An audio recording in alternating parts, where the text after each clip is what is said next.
Hello, আসসালামু আলাইকুম। আশা করি সবাই ভালো আছেন। আলহামদুলিল্লাহ ভালো আছি। যে যার জায়গা থেকে সবাই বাসায় থাকবেন, কোনো প্রয়োজন না হলে বাসায় বের হবেন না অবশ্যই। আরেকটা বিষয় হলো, দেখেন যেই রক্ত ঝরা প্রাণগুলো চলে গেলো সেগুলো তো আর আমরা ফিরে পাবো না।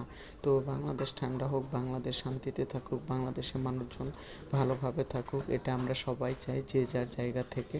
তো সব কিছু ঊর্ধ্বে আমরা মানুষ সুন্দরভাবে বাঁচতেও চাই। দেখেন আমাদের আকাশটাও কেমন যেন হয়ে গেছে লাল, রক্তাক্ত আকাশটাও চাচ্ছে যে বাংলাদেশের মানুষ শান্তিতে থাকুক।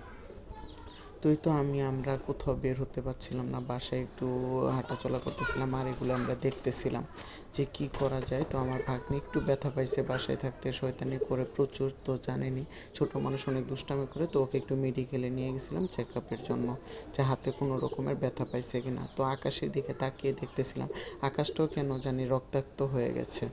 আকাশটাও চাচ্ছে যে আমরা অনেক শান্তিতে থাকি।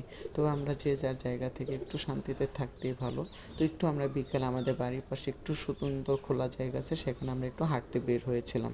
তো সবাই ভালো থাকবেন। তো নেট ছাড়া, ইন্টারনেট ছাড়া কীভাবে চলবে।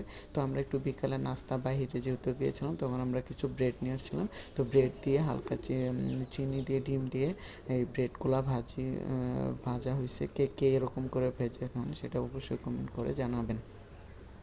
কার কার এটা পছন্দ, দেখেন অনেক সফট হয়েছে। বিকালে নাস্তার জন্য এগুলো একবারে পারফেক্ট আইটেম। অবশ্য অনেকে এটা জানেন, তবে আমরা এটা বার্গার বান দিয়ে করেছি এবং সিম্পল বান দিয়ে